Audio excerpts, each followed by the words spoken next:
I'd like to acknowledge and pay respect to the traditional owners of the land on which I'm coming to you. The land of the Gadigal people of the Eora Nation, it's upon their ancestral lands from which OneSpaceLove streams to you. Welcome to Living Story on the OneSpaceLove podcast. I'm your host, Stephania Papadopoulos. On this podcast, I sit down with inspiring guests who share their wisdom and their lived experience with the work that they're doing to help others let go of old stories, embrace who they truly are, and begin living a story where they feel aligned with purpose, with possibility. My hope is that each conversation reminds us to trust in your own unfolding, because your story is still being written. And welcome to Living Story. What people can expect if they're going to come and join this one is a experience of being activated. So people arrive at Circle of Courage in one state. It might be a bit unsure, not sure what's going to happen, maybe a little bit of fear. Am I going to be seen? Am I going to be vulnerable? And they settle pretty quickly because we set the energetic space really beautifully. And the whole experience is an invitation to understand more about where fear is manifesting in your life and holding you back from your dreams, your unlived dreams, and the pieces in your life that you really want to bring through. You know, there's thought leadership on courage, there's perspective shifting on courage, there's reframing. And when I'm running the events, I literally see the light bulbs going off in the people that are in as they start to see through the old stories that have been keeping them small and stuck and in the uncomfortable comfort zone where there isn't growth. Welcome, Louise Walker, to Living Story on OneSpaceLove podcast. Hi, Louise. Hey, Stephania. I'm happy to be here. Thank you, darling. Thank you. And I've really enjoyed that I'm going to bring out our very last chat that was on Central Coast Radio, and I finally got it to be released on YouTube. So that's a beautiful journey that really was a deep dive. I think we chatted for almost an hour on that chat. So it's exciting to bring that back out to the listeners on the podcast. Yeah. And how I wanted to, I'm just going to start off by my first question I say on all the interviews, and then we'll ad lib and go for there. Can you introduce yourself by answering the statement, I am? I am a courageous being in human form with a mission here to lovingly disrupt and awaken others and help them remember who they are and what they came here for. I love that. You are that. And I love how you shared the courageous, because we've come back into, I guess, to meet again in a place where it could have come before on our journey, but yet the opening is now. You offer, and I was listening back to our chat, you had just begun Circle of Courage when we chatted. You'd only done one event before then. So tell us about what's been going on and how it's been growing and sharing what it is you've set out to do. Yes. It's interesting hearing that, actually, that time ago that I'd only done one. Yeah. So Circle of Courage has been evolving through me. So as I've been evolving, the events, the activations, as I call them, the heart activations, have been growing as well alongside my growth. And the expansion has been really exciting. And it's meant that the Circle of Courage has morphed into all these different environments, which has been a bit of a surprise to me in some ways. So, and I've also taken it overseas. So it's been to 6 countries now, which is amazing. Yeah. So, for example, it has been to Mauritius. I did like a 1-day Circle of Courage whole retreat there in this stately home. And I did a evening activation at PwC, an accountancy firm, another completely different style, with the CEO speaking as the courageous speaker alongside me, who I've been working with. It's been to Fiji, a retreat at Tony Robbins' private retreat. It's been to England, took it back to my hometown, which is a full circle moment, which I'm sure will speak about. Yes. Into America, and then all over Australia. Yeah. And every time, urgency of it builds, and every single Circle of Courage is a completely unique imprint according to who is there, who I have speaking alongside, There it is. So yeah, it feels very magical, and it feels like the circle of courage consciousness is moving through me, and I get told when she wants to express and where and with who. So I'm just trying to get out of the way and let the circle of courage come through this lifetime as much as it wants to and needs to in service of others. What you just shared there is I can really feel a sense of trust in that you've been able to, from where I met you last to where you're going, to really trust in everything unfolding and to be able to allow yourself to go back, to be traveling overseas and to end up full circle back in your hometown. Can you share what it was that helped you to really get out of your way and really allow this to go where it's gone in such a short period? Yeah. There's two things I want to share. The first one, I'll answer that. And then I also want to talk a little bit about the full circle because it feels really Yes. important actually. Yes. Yeah. So what allowed me to get out of my own way and actually create the circle of courage, get the logo, get the events happening, was courage, essentially. Because I was terrified about sharing my story and crying in front of people I didn't know and feeling very vulnerable. Would I be able to stop crying? And was it okay to talk about my parents that had died so young and run an event as a reason for that? There was all these inner narratives. Clear that the world actually needed that. And the logo, the idea for the logo came through, and I sketched it out and got someone to design it. And it's just got its own energy. People always comment that they love the logo. Who designed it? I'm like, well, I kind of channeled it and then someone brought it to life.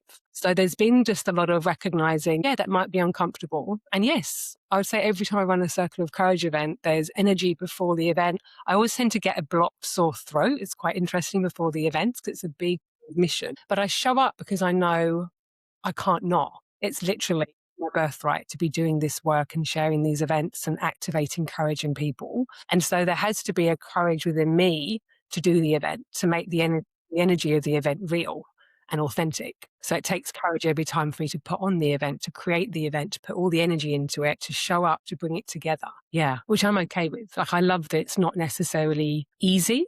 And I'll talk to the easy part because it's really interesting. Like, I have to get out of my way with the Circle of Courage events when I plan them. And if it starts feeling too complicated or there's too many barriers to create one, then I know it's not meant to be. So as an example, the one in England, I was on the dance floor, an ecstatic dance, and I got told, a voice came through and said, you're going to run a Circle of Courage in England when you go. And I was going back in a couple of months, and I was like, that's uncomfortable.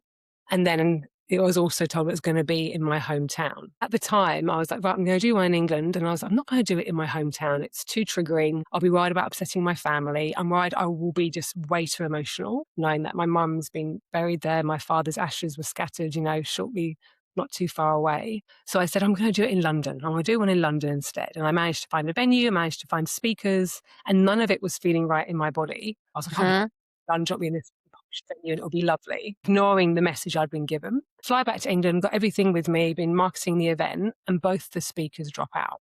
I think it was literally about 2 to 3 weeks before. And I was like, okay, this isn't happening.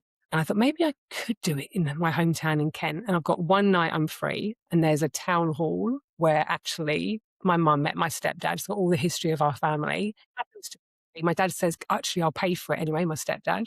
And it happens. So I do the event in my hometown. And it was the easefulness of it. The other 2 speakers just showed up. It was all so perfect. The minute I got on what I was really supposed to be doing and what was actually going to take a bigger dose of courage than doing something in London and hiding behind, the London experience, as opposed to going to my roots and completing the full circle. So that was a really big moment. And there's such a big sharing in what you just shared. And I love how you shared that courage is what allows you to keep showing up, because I think, from the outside, we can sometimes observe and think, she's got it all together. She's holding space. She's just incredible at what she does. And when we start to realize that what it actually takes to be brave and courageous enough to show up and to follow that guidance, it's uncomfortable sometimes, and it's sometimes very confronting to step into.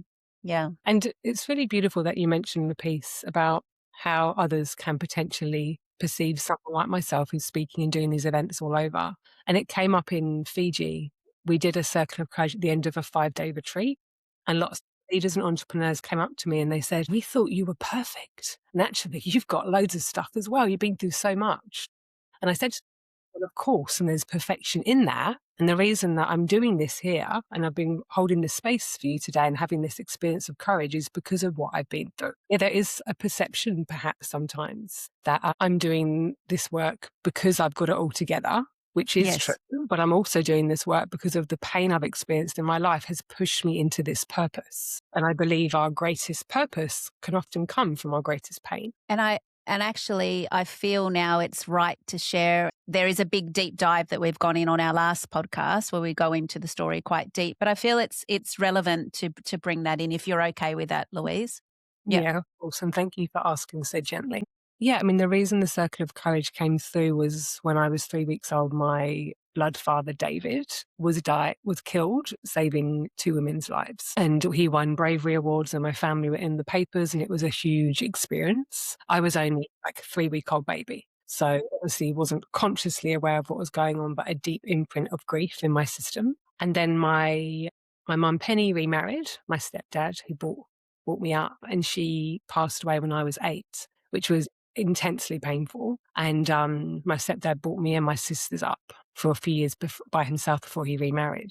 And so these grief experiences, these losses, don't leave us. Yes, I've done lots of work to move through it, and I have rewritten my story and my narrative around that experience.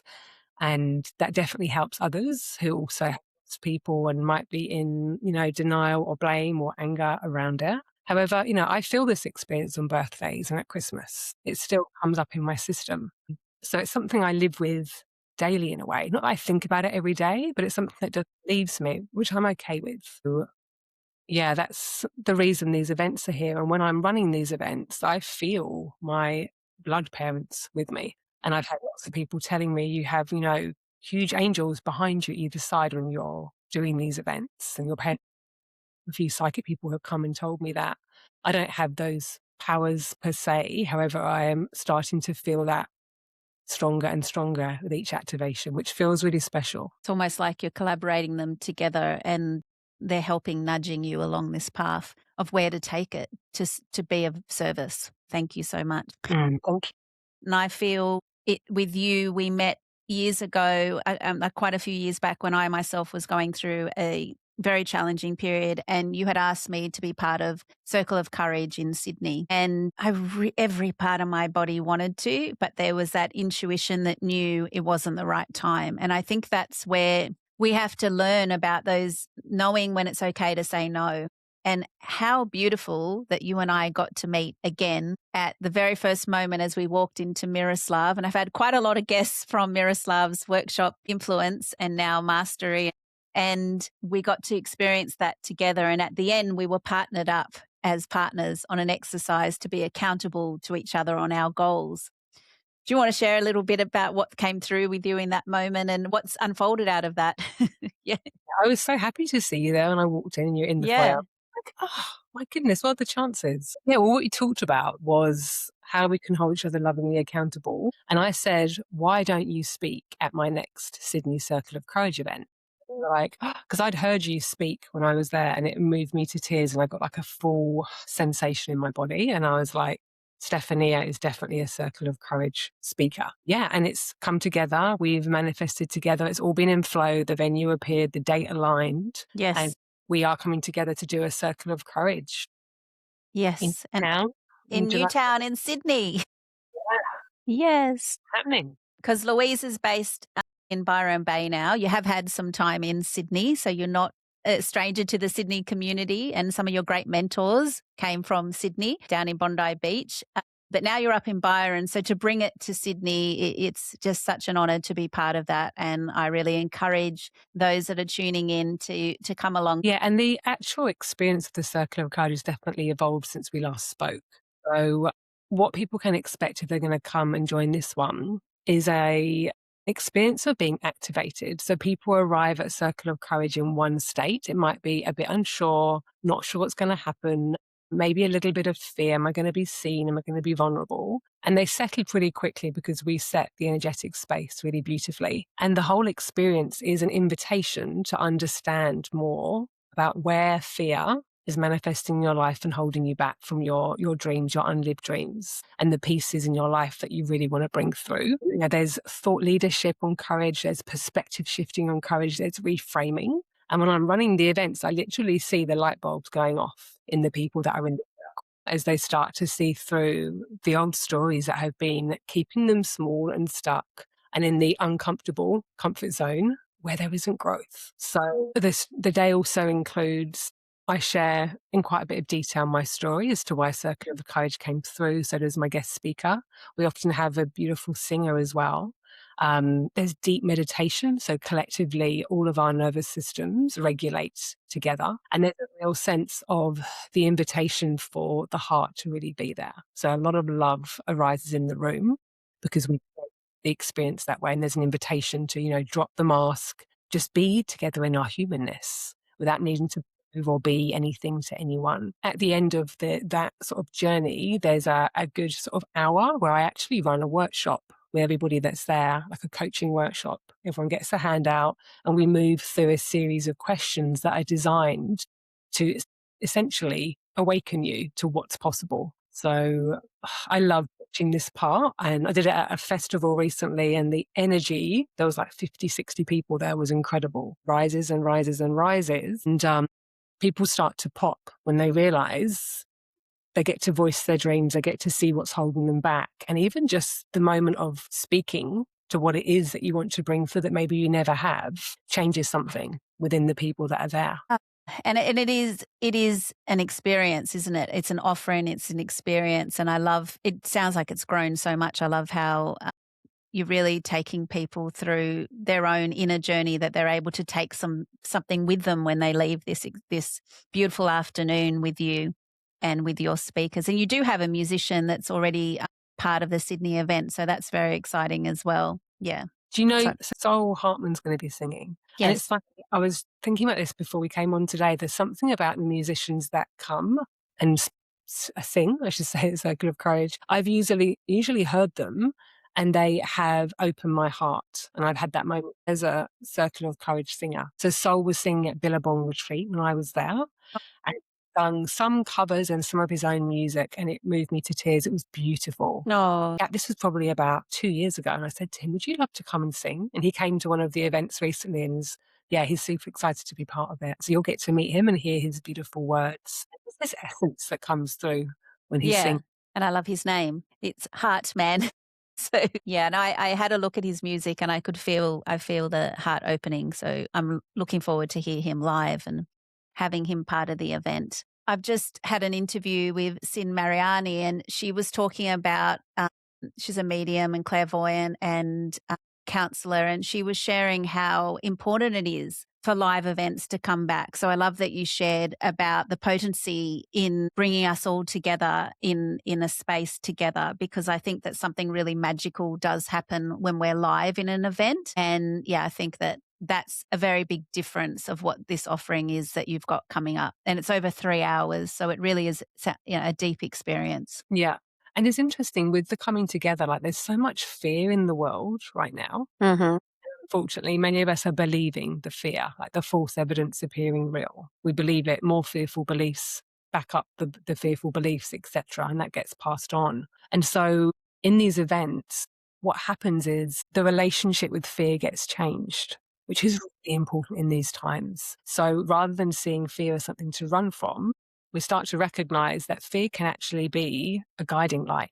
Fear can actually be, that's where your growth is. Fear can actually be the opportunity to let go of these fearful stories and step into the light. There's like a transmutation point when you choose to meet fear, because the more we run from fear, the more it chases us and the bigger it gets. And I love the thought, the saying that fear can actually be your compass. It can actually show you which direction to go if you choose to take that path. Can you expand on that? Because I love that you just shared that, and it's, I think Miroslav mentions that as well, leaning into the fear rather than seeing it as something we have to move away from. Yeah. Yeah. Well, for example, the example of England, there was the direction to do the Circle of Courage in the village hall near where my parents are buried and meet my family and speak about these things. That's exactly it. And when I met that, I had so much growth and there was so much collective healing for me and my family when I said yes to going to Fiji to facilitate this retreat, and then let's do a circle of courage at the end. It was a big one. And I had the experience of actually doing a breakthrough coaching moment with everybody in the room. And all of them met the fear. There was like breakdown tears from almost every person because they were popping open. And they met the fear as opposed to try to sort of go in the comfy route. That was the guiding light for their growth. Because we face opportunities every day. Every day something come up and be like, oh, maybe we'll get the uncomfortable feeling in our belly, our shoulders will go up, we run the worst case scenario movie, and we have the experience of fear in our system. Sometimes fear is very useful. If a tiger is chasing us, we need the adrenaline and the cortisol, but often we don't. And so, fear might be ringing that client. Fear might be having that conversation with the friend who always talks over you and it's time to say, hey, this actually isn't okay. And so what we do in these moments is literally defining moments for our growth trajectory. So what I'm pointing to is if you feel fear, can you shift your relationship with it? Start to see it as an opportunity or a point towards the next step. Can you feel the fear and do it anyway? Like one of the very old quotes. Can you feel the fear? Yeah. Feel it, feel the fear and do it anyway. And this isn't about putting ourselves at risk. And what's fascinating is that usually when we think we're putting ourselves at risk or we're terrified of a certain outcome, it very, very, very rarely happens. And a study that I read recently said that 91% of the worries that we have, the fears that we have, do not actually happen. Like that's huge. That's huge, isn't it? Yeah. Huge. And then the study also said what also happened is if the worst did arise, most people are actually surprised with how they actually handle the situation. They're surprised of their resilience. We often can handle the unthinkable, the unimaginable when it happens, whether it's a death. We lose a job, a partner decides it's time for them to go in another direction. The thought of it terrifies us, but when we move through these experiences, and all of us have probably been through death, grief, rejection of some sort, actually do show up and we do manage it because we're designed to be able to bounce in and out of stressful situations, to have the experience to be stressed and then to recover. We're resilient in that way, more than we realize. We're more courageous as well than we ever can possibly think we are, all of us. You touched on resilience. What is your view on resilience? I'm often told, you're so resilient and I see it a lot more in a sense of able to really surrender and be movable in what's unfolding. So how do you see resilience? Yeah. Funny, as you said it, you did this as in like sort of strength. Yes. Yeah. And so I guess it would probably mean something different to everybody, but it can mean a certain strength. For me, it means like an inner strength in that I can weather the storms of life and still remain rooted and grounded in myself. Beautiful. A bit like a tree with deep roots. It's got deep roots and its trunk sways with the wind as opposed to being brittle and breaking. Like the resilience is in being able to move with life. Like what you were saying, the flexibility, which is also the ability to have different perspectives on situations.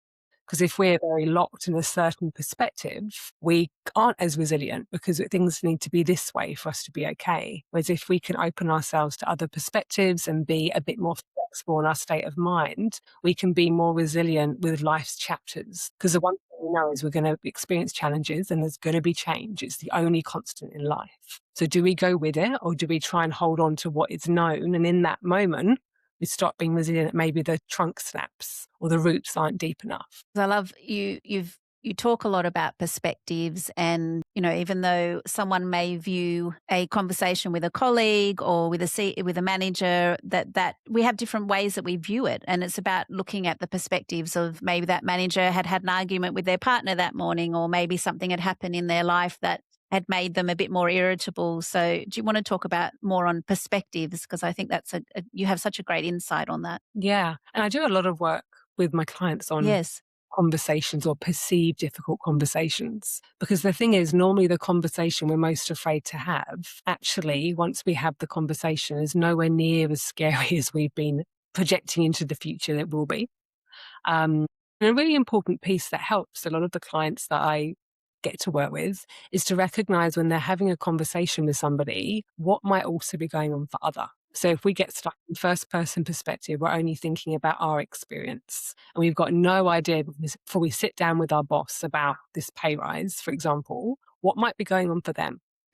And if we take a moment to consider, my boss might be under pressure at the moment from XYZ. She might have a budget at the moment. And we actually step into her shoes and look as her, that opens up a whole new perspective, which might mean when you have the conversation, there's a lot more empathy and compassion and understanding as opposed to, I want this. And then you can open that up even more broadly as another perspective and ask yourself, if I was a invisible observer, a fly on the wall, perhaps, that watches this conversation between me and my boss when I'm asking for a pay rise, what would I observe? What would I see in both of us? And a perspective that takes you out of your story and out of theirs and just gets you to see from a higher point. So it's really important to be noticing beyond just our own sort of quite limited blinkered perspective, especially with communication with others. Yeah. And to see it from both sides. Sharing on all that you are offering at the moment, can you give us some experiences of someone that has walked away and have they got back in touch with you of how you've made an impact on their life? Yeah, I'd love to share the story of a really amazing woman called Ash that I met at my last Central Coast event in Copacabana. She courageously stood up to answer a courageous question. And it was really interesting because she shared that actually her main fear was around being seen. And there she was doing the thing, like standing up in a room, having the conversation and bravely having some live coaching in the space. And I often get that feeling when I meet people at events. I know that I'm going to work with some people one-on-one. I can feel it in my system. Anyway, at the end of the event, I looked around, but she'd gone. And I was like, I wonder if it was too much for her, what had happened. And then the next morning I got a text from her saying, oh my God, that was amazing. I've had all these signs since I met you and blah, blah, blah. I'm going to book in for a call with you. So it was really exciting and really beautiful. And I was like, oh, I thought that was going to happen. And we had a call the next day to talk about working together. And it was really interesting. Just after the initial call, she was already starting to do things like, oh, I'm going to start going to this women's circle and speaking up. And then after our first coaching session, she came to coach with me. She left me this message and she said, you'll never believe what's happened. Since meeting you, I have signed up to dance on stage as part of this big dancing, fire twirling exhibition at a festival for like 700 women. And she's like, I can't believe when I met you at the Circle of Courage a couple of weeks ago, I was so afraid of being seen, like so much has shifted. And she said, oh, and by the way, I can't really dance or fire twirl. And it was just one of those beautiful moments when I really felt the power and energy of the Circle of Courage. Like she'd been drawn there because she knew there was something more. And sometimes when people meet me, they start making shifts, like even before I start working with them. It's something really interesting because the permission in my field is to lean in to the uncertainty, to fears, and to start to move through them. And so many of us sometimes just need to be shown that way, to recognize that we can and see other people who have and think, oh, she's moved through that. I can do this. And that becomes a ripple effect. Because with Ash, when she agreed to do this fire twirling dance at this festival, and it's Roots Festival she did it at for women, she said, if I can inspire one person in that audience by me being on stage, my job is done. And I love that about her because what this is all about, it's about the ripple effect. Like Circle of Courage isn't about me. It's not about my dad. It's actually about all of us recognizing that we can spread our wings, lean into things that are uncomfortable, follow the guiding light of fear, and do the things that we thought we couldn't this lifetime. When we're on our deathbeds, do we want to be lying there thinking, oh yeah, I played it safe this lifetime. Could have done that, but I didn't. Now, one of the regrets of the dying is that they wish they'd be more courageous, which gives me goosebumps, makes me feel quite emotional. Absolutely. Yeah. Yeah. And we don't always know how it's going to turn out. That's the reality. Because if I look at my father, he was courageous. And as a result, he lost his life young. However, it could be said there's also some perfection in what happened. And of course, I say this with such tenderness and respect. But if he hadn't have died the way he had, I wouldn't be doing this work. I wouldn't be sharing courage around the world and running these events. It chills in what you're saying because it's just, yeah. So I love that you've touched on fear in our chat and how important it is to get out of our way and start moving and living our story. Yeah. Yeah. I was going to say one of the things that's been quite exciting has been bringing the Circle of Courage into corporate environments. So I've now got a shorter workshop and a one-day Circle of Courage workshop to encourage courage within the corporate spaces where, traditionally maybe it isn't always invited, but how needed are some courageous conversations in teams? How needed is it for your boss to actually be vulnerable? Or conversation to be had with your manager that maybe feels terrifying, but is so essential in order for you to be happy in that role and for you the opportunities that you desire. Because people don't leave jobs, they tend to leave teams or a boss. So there's something about courage weaving its way into the workspace that's deeply important. And this has just started coming through in the last couple of months. I feel really excited about it. And I think, you started your career very much in that corporate area, didn't you, back in the day? And then I remember there was a lady that inspired you who was living with presence within that environment. I remember you touched on that there was a woman at work that was very much in the flow, and she was always seeing her perspective of, life happening for her. And then when you inquired, what keeps you so happy? And I'm probably not saying it as good as you did. She mentioned that she practiced mindfulness and meditation and introduced you to that whole world. Yeah. Yes, I remember her name was Carmen, and she was Yes. the team. Yes. It's interesting. There's another lady that came in, so I might just share about her because she was Yes. another guiding light, pivotal moment. I was working at Google in the marketing team, All and right. I had lunch with the in-house physio there, a lady called Rachel, and we were sitting there at lunch, and she looked at me and she said, "Louise, what are you doing here?" And we both know you're not actually supposed to be here. And it was one of those moments when I felt deeply seen, a bit embarrassed, a bit called out, but also this fire in my belly, because she was right. My purpose wasn't to be in a corporate space. There was something beyond what I was doing that I was really put on this earth for. And it wasn't long after that I went to Burning Man, then left the role and properly jumped into my work, doing yoga and retreats and meditation as well. And I always thank her. And then what's really interesting, another full circle moment, I posted about this on LinkedIn, this story. And I was like, I wonder where Rachel's living now. Her name's Rachel Stanley. Turns out she's living on the Gold Coast. Oh my gosh. Just north Yeah. of Byron. So we catch for a chai, have an amazing catch up. And she came to my circle of courage just recently. Had a full moment of, my God, she said to me, I don't know what you did or you said, but I'm so activated to do that thing. So there's the full circle moments just Isn't it beautiful? Yeah.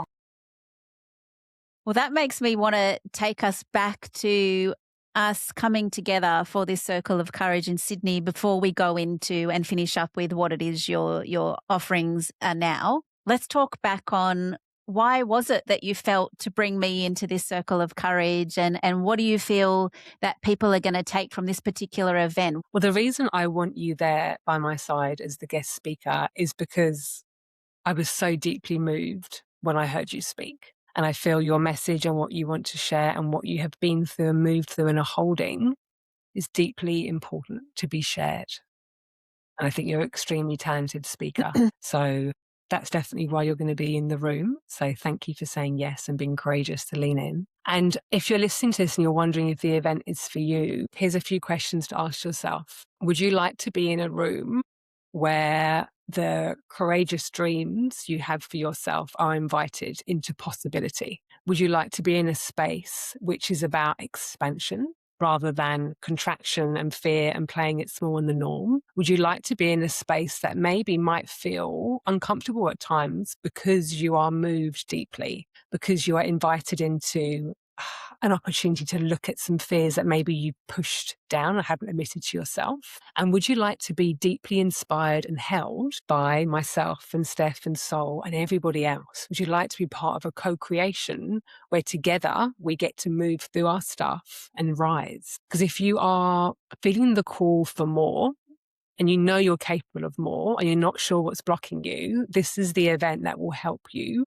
reframe, shift an old perspective, clear out some old fears that are holding you back that you don't even know about. Because often these things are running unconsciously. And if you're ready for something that's both gentle and profound, because it's a combination of both soft and strength, then we'd love you to be with us for this really potent, beautiful 3-hour journey that's been curated with so much love and has been evolving over the 5 to 6 years I've been running these events. And we should mention it's for everyone, this event. It's not only for women, it's for everyone is invited. Yeah. Yeah, I have done a few of them just for women, but this one is for women and men. And these events are really aimed at business owners, entrepreneurs, change makers, leaders. If you don't consider yourself as them, you're still welcome, but that's what these events are created for. So there's a high level of possibility and energy in the room from the minute you step in. Yeah, I'm so excited just thinking about this new town. I'm excited too. How can people book, and do you want to direct them to your website and where they can connect with you? Yeah, definitely. So my website is my name, louisewalker.com.au, and you'll find a Circle of Courage tab really clearly on my site. And if you click that tab, there's link to book in for Newtown. And it's going to be held at the Flower Mill Studios. So really beautiful. And it's 2:30 to 5:30 p.m. on Sunday, July the 19th. Beautiful. I'm really want to say that it's a great price that you've given it to the community. So do you want to say how much it costs for people? Yeah, sure. So a early bird ticket is $49 and a full price is $59. And I choose to keep the ticket price at that level so that it's not a barrier to entry. So come, what have you got to lose? What's $50 to come and have a 3-hour experience that could potentially change your life? Because I get people messaging me afterwards telling me how they've left and had the conversation they've been putting off for years, what difference that has made in their life. Have people messaging me saying, oh my goodness, I now have permission to dream and to follow that path. I had not given myself the invitation to do that. And your event has opened this whole new possibility for me. I'm really excited to be part of it and to get to share some of my story with this event. Yeah. How are you feeling about sharing your story? I feel very honored that you've allowed me this opportunity. This is really me stepping into the uncomfortable and being courageous, but totally saying yes and leaning into everything that comes up and just allowing it to soften and just keep being available to being of service and to letting whatever it is I have to share to help those in the room. And that's why I've said yes. Yeah. I'm just celebrating you for that hugely courageous and vulnerable answer. Thank you. That's Thank what you. this is about, right? Yeah. Yeah. And how much more meaningful is it for others to hear you knowing that this is an edge for you? This is uncomfortable. Yes. I've had the opportunity at International Women's Day. I got to speak on my story 5 times, and then I got to meet Miroslav and really work on the fears and the blockages. The very first time I got to speak and share of some of the experiences, I spoke in the eastern suburbs, which is where I grew up. So that was similar. It was like going back to your roots and then speaking to a community where I grew up and I went to school. And I remember after moving through that and speaking, one woman in particular, she was like 2 generations ahead of me, and she spoke of her mother that had passed away, that had experienced domestic violence. And so she said, hearing your story, even though you didn't exactly go into what it is you'd experienced, I could feel what you'd experienced because your heart spoke to me. And she said, I just want to acknowledge that it just helped me connect with my mum and have so much compassion for what she went through. Yeah. And so I feel like even though we show up and speak and share these courageous stories, we don't always know why it is we're speaking and why it is, but there might be someone there that needed to hear an essence of what we have to say. And maybe that gave her some peace. I honestly just walked away and thought, this is not about me. As scary as it is, I'm so grateful. And that was one of many stories that I received from that day. Yeah. I love that you just said that as well. This is not about me, because our stories need to be shared in service of others. It's like we are the messenger of them. We've had these experiences, and the experiences then speak through us for collective healing and growth. Who are we not to share? Yes. And that's what I love about your circle of courage. It just felt like an absolute yes for me, because I felt like I am, getting out of my own way. This is not about me. This is about me allowing what needs to come through for whoever shows up on this event. So whoever is out there that is coming, you are going to be there to receive the potency of what we're going to be sharing and what's coming through us. Yeah. It's going to be such a potent weaving. Your story, my story, the circle of courage, energetic, soul's beautiful, songs, the meditations, the potency, the fire of the workshop at the end. Yeah, you're in for such a treat. I've really looked meeting some of you Sydney-siders and holding you in this beautiful cocoon space, which will be like white and gold, sparkly, beautiful. And the beauty of these events is that we all actually hold each other. Yes. Courageous collective courage. That's a great name for our show. Courageous Collective Courage. Just let's finish up with what else have you got coming up? And again, let's mention again how people connect with you on socials. Thank you for that. So I run one-on-one containers and they're called The Rising. And it's a 3-month immersion with me where you energetically have me holding you in that energetic cocoon for 3 months. And we go deep to the subconscious narratives that are keeping you small and holding you back. And this work ripples out into your relationships with others, relationship with self, your purpose and your mission here, what you're doing in your work or your business, and where you're stuck. So I dive into how you're self-sabotaging, what your blind spots are, what are the unconscious patterns of thinking and feeling and behaving that you can't see, keeping you stuck, that I am trained to see. So the work is deep, it's raw, it's real. We get straight into the root pretty quickly of what's going on. And if you're ready for something deeply transformative and a really high level of coaching to help you free yourself, I'd love to walk alongside you. Yeah. And if that hits, if you're feeling that transmission, there is on my website, there's various buttons that you can push and press to book in with me for. I offer a clarity and courage call. There's no fee. We sit and we drop into where you're at, how I can support you, and see if my work is right for you. So, and alongside the one-on-ones, I run throughout the year different containers. I'm currently running one called Your Next Brave Move with women from all over the world who are ready for the next move. My next container is called Accountable AF, so short for Accountable as Fuck. I ran this out and it was so powerful, so potent, and I'm excited about the next one. It's like a 4-week intensive in September. So it's all about understanding what stops you from being accountable in life to yourself, to your work, etc. And it's not about ticking boxes. It's a deep dive into why you avoid, why you procrastinate, why you perfect, as opposed to getting on with the thing that's deeply important to you and activating the mission that you have within you this lifetime. That's on my website as well. If you have a look at the Work With Me section, there's information on all of those programs. Beautiful. And just mention the website one more time. Louise Walker.com.au. And I also have an Instagram for the Circle of Courage, which is Circle of Courage _events. Yeah. Thank you so much, Louise Walker, for joining me on Living Story on OneSpaceLove podcast. It's been such a pleasure. And I cannot wait for the Sydney event. Thank you so much for having me. It's always beautiful to drop into these spaces with you from the heart and deep authenticity. Yeah, I really value the space you've created. Thank you, Louise. Thank you.